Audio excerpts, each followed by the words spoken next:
He coerced Andrea into coming to the United States with her. This is what she told her. In the United States, I'll be able to pay you more. In the United States, you'll be able to get a good education. And she offered her all these wonderful things. Well, her family was so poor that when she walked to work or walked to school when she was young, they would pull off of sugar cane and they would eat that on the way to school, and that was the only thing they had to eat all day. So here you're offering this girl, well, she resisted for a long time. This woman was really good at coercing. So she finally convinced her to come to the United States with her. And here's how she got her in. She got her a passport. She made all the arrangements herself. Andrea had no clue what the arrangements were. She gave her a check that was a business check. And she made her sit in a different part of the airplane. And when they went through customs, she made her go in a different lane. Why? Because if she got caught, who was going to be arrested? She was, not the victim was, not the person that was taking her into the country illegally. Okay, but she was bringing her in, actually legally. She was bringing her in on a temporary visa, work visa, is what she was bringing her in on. Of course, now, 3 or 4 months after she's here, that visa's gone, and she's now illegal. So she worked as a nanny, and she had to do everything. She did all the cleaning, all the dishes, all the cooking. She took care of the kids. She slept on the floor. And I mean, the conditions, she was never abused physically. She was abused verbally and abused by the kids. For instance, she could not discipline them. If one of them decided, and this did happen, to throw 5 pounds of sugar on the floor, they didn't have to clean it up. Andrea did. She was also abused a lot verbally by the ladies' boyfriends. Okay, so we were able to help her. She got her T visa and was able to get a passport so she could go home and see her family. So trafficking, you don't necessarily, like I said, with the traffic, somebody sitting in this room without you're ever going outside this door. So it's not necessarily movement, but smuggling is. You have to go from one country to another country for it to be identified as smuggling.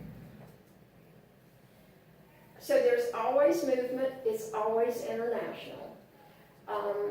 Trafficking can happen in any home country. Smuggling involves unauthorized crossing of borders. Trafficking is a crime, is not a crime. Hey, is that guy, there's a crime on there? I gotta change that. Somebody's been working on this. Smuggling is a crime. They left the word out. Those trafficked are victims. Those smuggled are criminals. They paid the smuggler in advance or upon arrival to come into the United States. Now, can someone who is smuggled into the United States illegally become a victim of trafficking? The answer to that is yes. Under U.S. law, once a person has been held in servitude, their status changes to human trafficking victim, and this status supersedes all other smuggling or immigration questions and affords them legal protection and social services.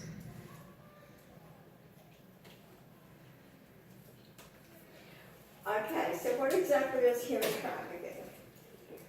Human trafficking is the kidnapping, transfer, sale, or receipt of an individual by force, fraud, or coercion for the purpose of sexual exploitation or forced labor. We do have a lot of forced labor, and nannies in homes are big. From when I first started Triad Letter of Hope, every client we worked with was a nanny in a home. A nanny in a home. Now I want to stop for just 1 second and tell you the difference between Triad Letter of Hope and other organizations. We are totally faith-based. I was called by God to do this, and I'm going to give you a quick testimony here. Anybody can do what God calls them to do. God called me to start this organization at the age of 60. At age of 60, high school education, and no nonprofit experience. And we have been going for 13 years now, which makes me 70, almost 72. 72, almost 73. Okay, so why is human trafficking considered modern day slavery? Okay, they experience debt bondage. A lot of times they will give them money or loan them money, they need money, and they do that. Well, then they have to pay that money back, or they pay their transportation back, they have to pay that back. Well, they can't ever pay it back because they don't make any money. Okay, and then if they do, if they're doing labor trafficking and making a small salary, they go up on constantly on how much they owe. Okay, they keep charging them more and more, so they can never pay that amount back. They're isolated from the public. They're isolated from family and their ethnic and religious community. Confiscation of passports, visas, and other documents, especially their identification. Now, then this is kind of what it's like. Let's say you took a trip to China, okay? You lost all of your paperwork. Who would you turn to? Would you turn to police? Would you trust them? I wouldn't either. Could you speak the language to ask for help? So far, I've not found anybody that can just speak Chinese. That's why I use China for the culture. No, you can't speak the language. So what did he do? Can you imagine how horrifying that would be to be in a foreign country? You're scared to death of the police. You have no clue what's going to happen to you. You have no way of getting help because you can't speak the language and you don't have any money. So what do? That's how these victims who are brought into our country feel.